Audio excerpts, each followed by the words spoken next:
लो जी, कक्षा 9वीं हिंदी का set paper C लेकर आ चुकी हूँ मैं। अभी तक आपने set paper A, set paper B नहीं देखे हैं तो आप जल्दी से जाइए चैनल पर, वहां से दोनों सेट पेपर कंप्लीट कीजिए। ये आपका सेट पेपर सी है और आखिरी जो बचेगा वहां सेट पेपर डी, जो ब्रह्मास्त्र है एक, तो आपको अच्छे से कंप्लीट कर लेना है। तो आइए देरी किस बात की, वीडियो को स्टार्ट करते हैं कि माखनलाल चतुर्वेदी के काव्य का मूल स्वर क्या है। तो क्या है उनका मूल स्वर कि राष्ट्रीयता एवं देश प्रेम। ग्राम श्री कविता के रचनाकार कौन है? सुमित्रा नंदन पंत। इसके बाद देखिए तीसरा कि रसात्मक वाक्य काव्यम परिभाषा किसकी है? तो ये परिभाषा किसने दी है? तो किसने दी ये परिभाषा? आचार्य विश्वनाथ की है। महादेवी ने पुरस्कार में मिला चांदी का कटोरा किसे दे दिया? तो उन्होंने महात्मा गांधी को दे दिया। उपसर्ग कहाँ प्रयुक्त होते? उपसर्ग शब्द के पहले प्रयुक्त होते हैं, उपयोग होते हैं। उपसर्ग शब्द के पहले लगते हैं। मृदुला गर्ग की रचना कौन सी है? मेरे संग की औरतें। तो आप यहाँ से अच्छे से स्क्रीनशॉट लीजिए। देखिए फिर है हमारा क्वेश्चन नंबर 2, जिसमें है रिक्त स्थान कि सोने का घड़ा शराब से भरा हो तो भी डेडेस ही निंदा करेंगे। कौन? सज्जन। वीर रस का स्थायी भाव डेडेस है क्या? उत्साह। चरण सरोज पर खार लगा डेडेस ही निंदा करेंगे। रूपक।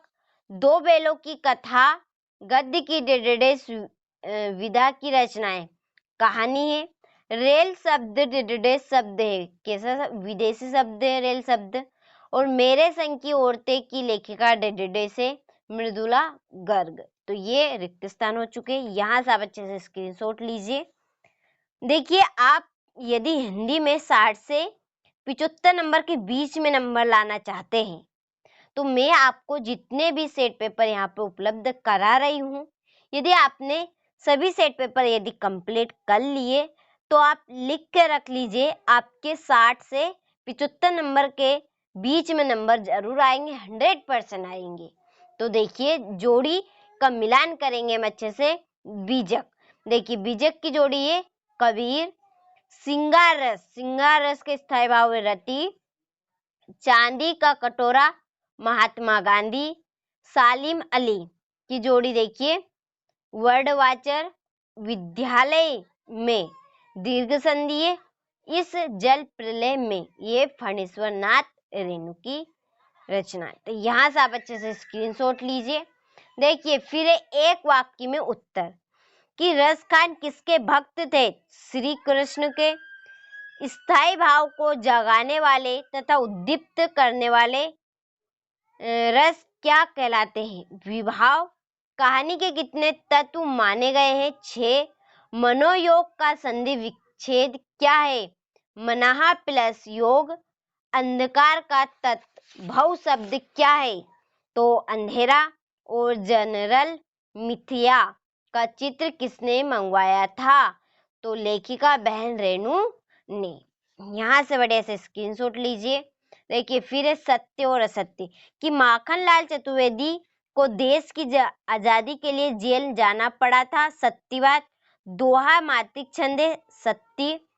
किसी घटना का आंखों देखे वर्णन रिपोर्टाज कहलाता है। सत्यवाद है बिल्कुल।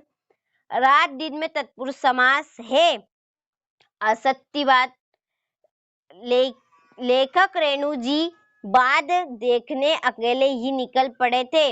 असत्यवाद। और शंकर लड़कियों के छात्रावास में ताक झाक करता था। सत्यवाद है। आगे देखिए क्वेश्चन नंबर 6, भक्ति काल को हिंदी साहित्य का स्वर्णयुग क्यों कहा जाता है? गांव को मरकत डिब्बे सा खुला क्यों कहा है? सुमित्रा नंदन पंत की 2 रचनाओं के नाम लिखिए। काव्य की परिभाषा लिखिए तथा उसके भेद बताइए। वीर रस की परिभाषा लिखते हुए एक उदाहरण दीजिए। उपन्यास किसे कहते हैं? 2 उपन्यासकारों के नाम लिखिए। यहाँ से आप अच्छे से स्क्रीनशॉट लीजिए इन प्रश्नों का और अच्छे से कंप्लीट करिएगा। इन प्रश्नों को आप अपनी नोटबुक में से कंप्लीट कर लीजिएगा। महादेवी वर्मा की भाषा शैली की विशेषताएं लिखिए। उपसर्ग और प्रत्यय में अंतर बताइए। इसके बाद देखिए क्वेश्चन नंबर 18, निम्नलिखित काव्यांश को संदर्भ प्रसंग सहित भावार्थ लिखिए। यहाँ से आप अच्छे से स्क्रीनशॉट लीजिए और ये आपको आपकी बुक में मिल जाएगा, वहां से आप कंप्लीट कर लीजिएगा दोनों ही, एक तो 18वां क्वेश्चन और 19वां क्वेश्चन। इसके बाद क्वेश्चन नंबर 20, विद्यालय के खेल के मैदान में एक बैग मिला है जिसमें पुस्तकें तथा कुछ रुपये हैं, उसके खोने का विज्ञापन लिखिए। यहाँ से क्वेश्चन नंबर 21। इसके बाद देखिए क्वेश्चन नंबर 22, प्रथम श्रेणी में उत्तीर्ण होने वाले अपने मित्र को एक बधाई पत्र लिखिए। क्वेश्चन नंबर 23 है कि निम्नलिखित में से किसी एक विषय पर निबंध लिखिए, जो भी आपको अच्छे से आता है। यहाँ पर 5-6 निबंध दिए हैं। जीवन में खेलों का महत्व, पुस्तकालय, विद्यालय का वार्षिक महोत्सव, भ्रष्टाचार समस्या और समाधान, विज्ञान के बढ़ते चर। तो ये मैंने आपको पूरा पेपर बता दिया है, सेट पेपर सी। तो जिन बच्चों ने भी सेट पेपर ए कंप्लीट करेगा, set paper B, set paper D, चारों सेट पेपर कंप्लीट कर लिए, समझ लीजिए उसके 60 से 70 नंबर बिल्कुल पक्के लिख के रखिए। कंप्लीट 4 ही सेट पेपर करने पड़ेंगे, तो कंप्लीट कीजिएगा, अच्छे से तैयारी कीजिए।